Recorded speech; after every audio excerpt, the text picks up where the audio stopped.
This is not your average sweet potato pumpkin casserole. What we do here is go back.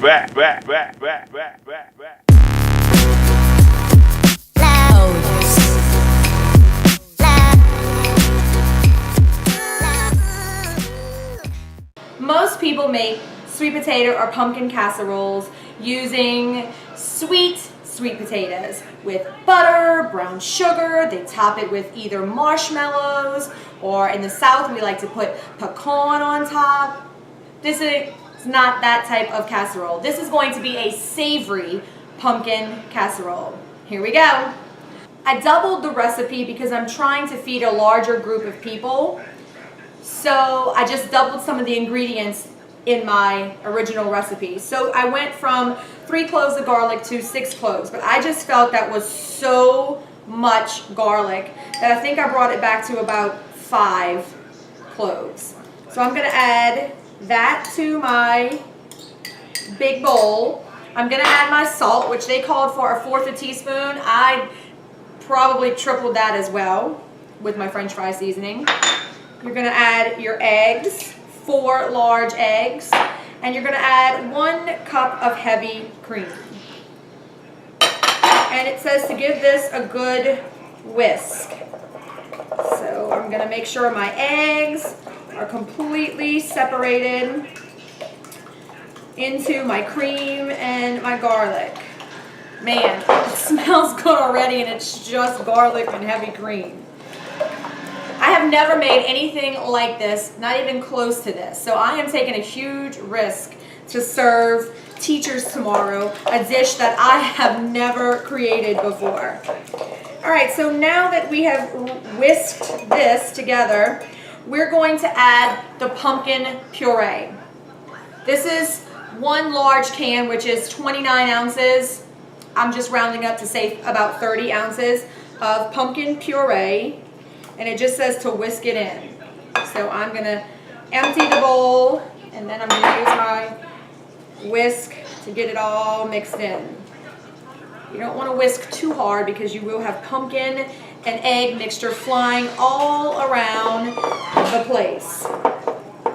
I'm going to get that nice and whisked. I have my oven preheated to 350 degrees because this is something you're going to bake in the oven for about 25 to 30 minutes. It's recommending that you use a 9 by 13 dish or maybe even a 7 by 11. The problem is that tomorrow I'm going to have to reheat this dish in order to serve the teachers at lunchtime. I don't know what's going to happen. I don't know if it's going to be good out the oven, and I sure don't know if it's going to be good reheated out of the microwave. But we're going to give it a go. That being said, I had to use 2 smaller dishes in order to be able to put these in the microwave separate times. And then I'm going to try to add a little bit to this one too so that we can do our taste test at the end. I am really janking this up, so I'm not sure what is going to happen. But we're going to go ahead and continue to stir. What it tells me to do now is that I need to spread this into the casserole dish. I don't know how thick it should be. I don't know if it's going to rise a little bit with the egg. I don't know. So this is a big trial and error. I want to make sure my 2 main dishes get filled first, and if I don't feel like I have enough, then I might not even do the 2. I might just do it into 1. It's just not, I don't know. I mean, is this going to rise? Because it is not that thick.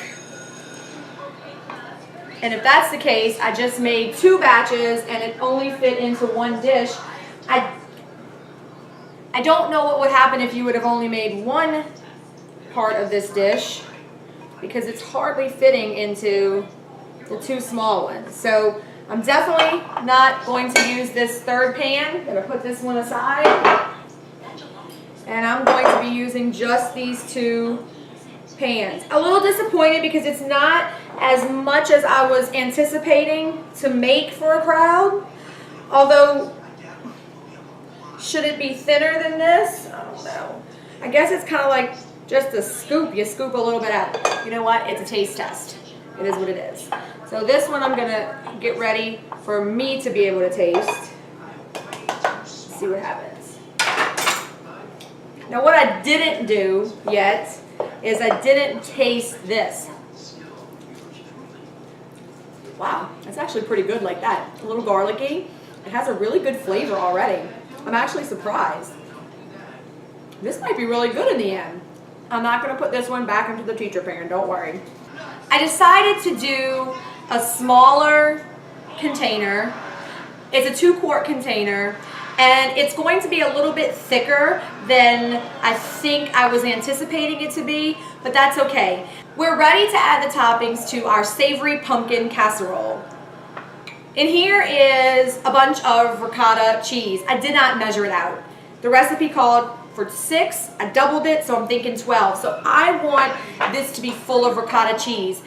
It looks beautiful in the picture that I saw online where every bite had a ricotta cheese section to it, and that's really what I want to accomplish. It almost looked like every bite had a square, so I'm thinking that maybe when it melts down, it forms this really pretty square. I'm going to try to put tablespoon sizes throughout this dish and hope that it just kind of melts into place. I've never really worked with ricotta before. It's actually very pliable. You can move it and shape it. So because of that, I might actually try to make it look flatter and more uniform, like so.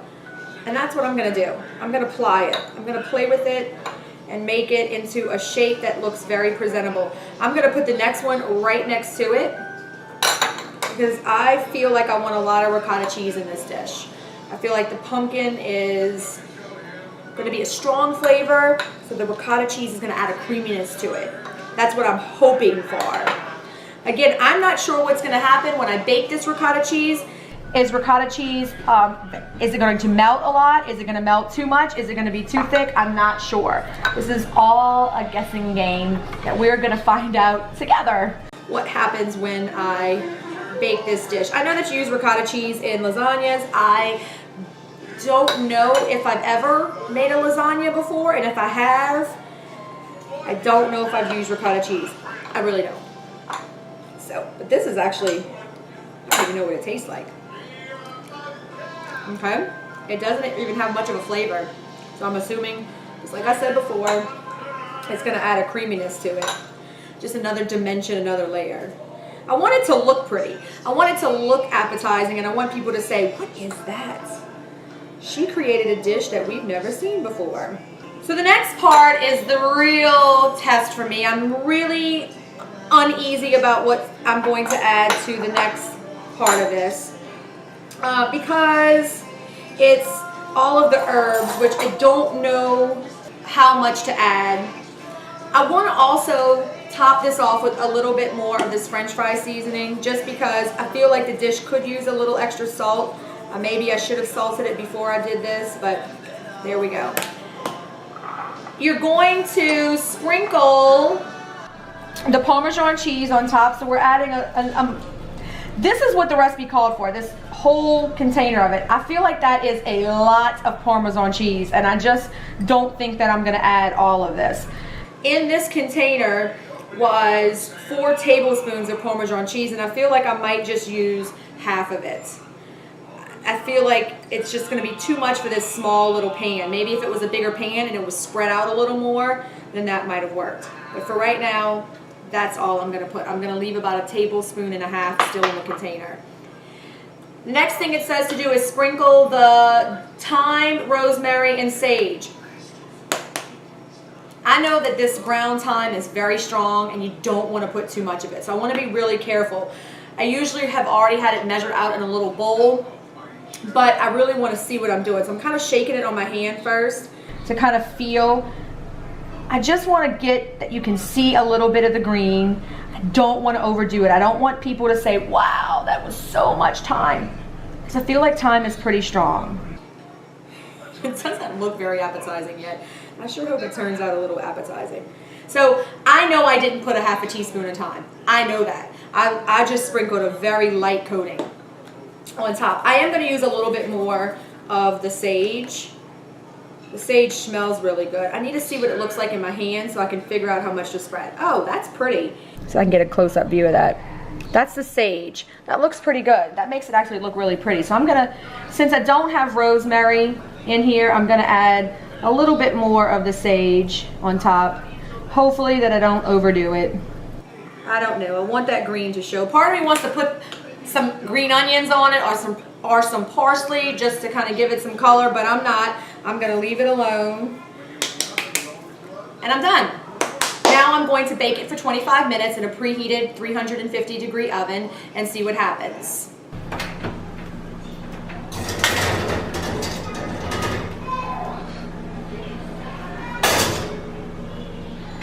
Our savory pumpkin casserole has come out of the oven and it's ready to try.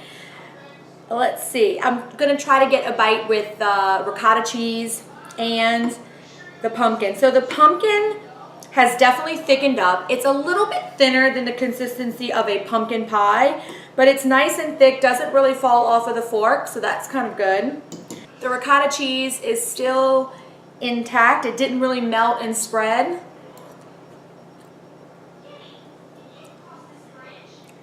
Oh my, that is really good. I don't know what to compare it to. It is deliciously creamy. The pumpkin is smooth. It's savory. You can taste the garlic. Wow, I did not think it was going to be this delicious. It is really good. It's a twist. It's a twist on a pumpkin casserole. It is not a sweet potato casserole. It is a savory pumpkin one.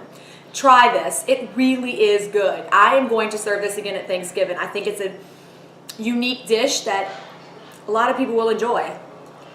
I'm going to let my family taste this. Bon appetit.